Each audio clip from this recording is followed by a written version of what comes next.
Hello students, good morning and welcome to our YouTube channel. Student, it's our 11th day of speaking and we are going to discuss about the lecture number 2 of day 11. This was may and might. In last video we discussed about the can or could.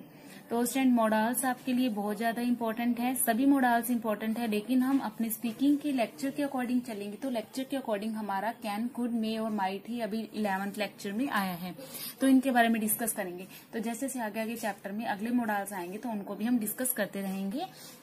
तो student आज का जो topic है वो है मे और might. तो देखो स्टूडेंट, मे कहाँ पर यूज होता है, तो जहां भी हमें लगता है कि संभावना है वहां पर हम मे का यूज कर लेते हैं। But no, it's not only for संभावना, ये सिर्फ संभावना के लिए नहीं है। It can be use as the possibility, it can be use as the permission, या फिर आपकी कोई इंटरनल इच्छा है उसको प्रकट करने के लिए भी हम मे का यूज कर लेते हैं। ठीक है, तो माइट का यूज कहाँ कर सकते हैं, माइट भी यूज करते हैं संभावना के लिए, लेकिन वहां संभावना की दर जो है वो कम हो सकती है। ठीक है, जैसे मान लो मे बी विल कम, तो मे बी रेन कम, तो यहाँ पर 90% संभावना होती है। 90% संभावना में हम मे का यूज करते हैं। लेकिन जब हम माइट लगा देते हैं तो माइट में संभावना आपकी और कम हो जाती है, 70%। तो माइट में आ जाता है शायद बारिश आए। ठीक है, यहाँ पर हम कहते हैं कि बारिश आएगी। ठीक है, तो बारिश आने की संभावना है भाई, 100% संभावना है बारिश आने की, तो वहां पर तो रेन विल कम, पक्का आएगी, संभावना 100% है। ठीक है, वहां पर हम टेंस में चले जाएंगे। तो same as it is student, हमने जो कैन और कुड के साथ फर्स्ट फॉर्म का यूज किया था, तो यहाँ पर भी V1 का यूज होगा।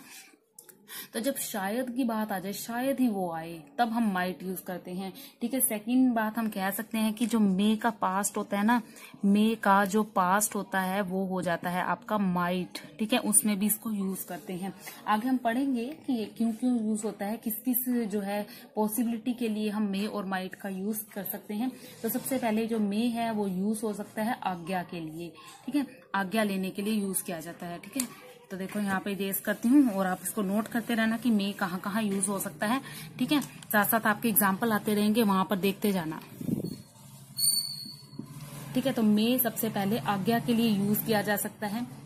ठीक है, आज्ञा के लिए यूज कर सकते हैं, या अनुमति कह सकते हैं उसको, जिसको हम बोलते हैं परमिशन के लिए,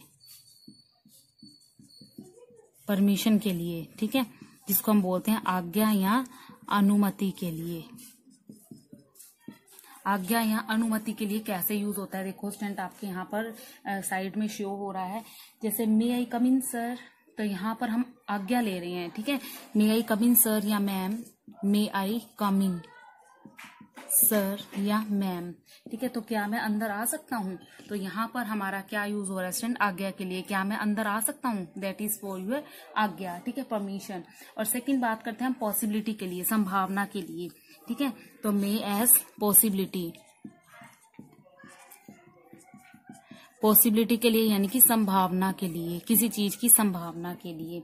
ठीक है, जैसे मान लो कि आज वर्षा हो सकती है, it may be, it may only, it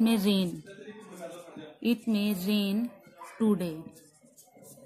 ठीक है, इट मे रेन टूडे, तो यहाँ पर पॉसिबिलिटी यानी संभावना के लिए आज वो शायद आ सकता है, तो शायद में हम माइट यूज करेंगे। ठीक है, तो जब वहां पर जाएंगे तब देखेंगे। तो देखो मे का प्रयोग हमने किस किस के लिए किया, परमिशन के लिए, पॉसिबिलिटी के लिए, और थर्ड एक और आता है आपका इच्छा के लिए। ठीक है, अपनी इच्छा के लिए, इच्छा के लिए। ठीक है, तो वहां पर कैसे, जैसे हमारी मन से इच्छा है कि हम आपको दुआ दें कि भगवान आपको दीर्घायु दे। ठीक है, may God bless you, may God she live long. ठीक है, may she live long, may he live long, may you live long. तो देखो ये हमारी इंटरनल इच्छा है, मन से मैं कह रही हूँ कि मन से तुम्हारे लिए इच्छा जो है वो प्रकट कर रही हूँ, तो वहां पर भी हम मे का यूज कर सकते हैं। तो ये स्टूडेंट मे के यूज थे। ठीक है, साथ में स्क्रीन में जो साइड में आए इनको स्क्रीनशॉट जरूर लेते रहना और इनको अपनी कॉपी पे नोट कर लेना। आगे चलेंगे स्टूडेंट माइट की तरफ। ठीक है, आगे माइट कहाँ यूज होता है, माइट। ठीक है, मैंने अभी आपको बताया है कि ये, तो माइट में संभावना रह जाती है हमारी स्टूडेंट 70%। ठीक है, लेकिन उससे पहले देखो और कहाँ कहाँ इसका यूज कर सकते हैं। इनडायरेक्ट स्पीच में, पास्ट ऑफ में, इनडायरेक्ट स्पीच में भी इसका यूज होता है। Indirect speech, indirect speech student इसमें जो पास्ट होता है मे का वहां पर यूज होता है। जैसे मान लो he said that she might go that today, he said that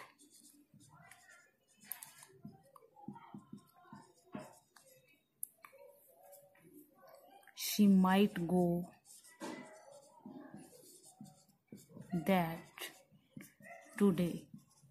तो यहाँ इनडायरेक्ट स्पीच में इसका यूज हो रहा है। इसकी हिंदी क्या बनेगी, उसने कहा कि वह उस दिन जा सकती थी। ठीक है, वह उस दिन जा सकती थी। तो जब इनडायरेक्ट स्पीच की बात करते हैं तो वहां पर जो मे है वो जो माइट है वो मे का पास्ट बन जाता है। क्या बन जाता है, मे का पास्ट। तो ये एक वाक्य हो गया, इनडायरेक्ट स्पीच में इसका यूज किया जा सकता है मे की पास्ट की फॉर्म की तरह।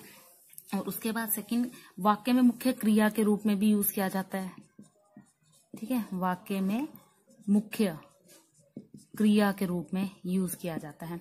ठीक है, ये कैसे, जैसे हम लोगों ने सोचा कि चोर घर में छिपा हो सकता है, पक्का नहीं पता, शायद चोर घर पे छिपा हो सकता है, तो वहां पर हम वर्ब की जगह सीधा माइट का ही प्रयोग करेंगे। तो देखो इसकी हिंदी क्या बनेगी, we thought the thief might, यहाँ पे वर्ब नहीं है, might hiding in the room. ठीक है, तो वर्ब में मुख्य क्रिया के लिए भी इसका प्रयोग किया जाता है। और जो मेन बात है हमारी शायद वाली 70% वाली, वहां पर भी इसका यूज होता है। ठीक है, जैसे शायद वो भूखा होगा, पक्का नहीं पता हमें।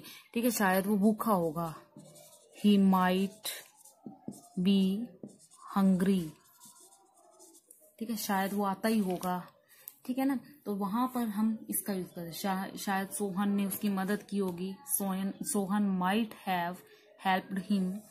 तो इस टाइप के जो वाक्य होते हैं स्टूडेंट वो माइट में आ जाते हैं। ठीक है, तो आपके साइड में लिखे हुए हैं इन सभी जो वाक्य हैं, जो इनकी पॉसिबिलिटीज हैं, ये सारी आपने नोट करनी है। इनको कॉपी पे लिखो कि इनका प्रयोग कहाँ कहाँ किया जा सकता है।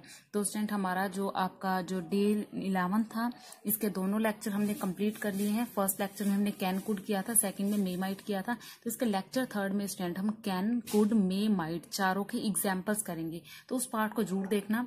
उस पार्ट को देखने के बाद ही आपका ये टॉपिक जो है वो अच्छे से क्लियर होगा। Thank you.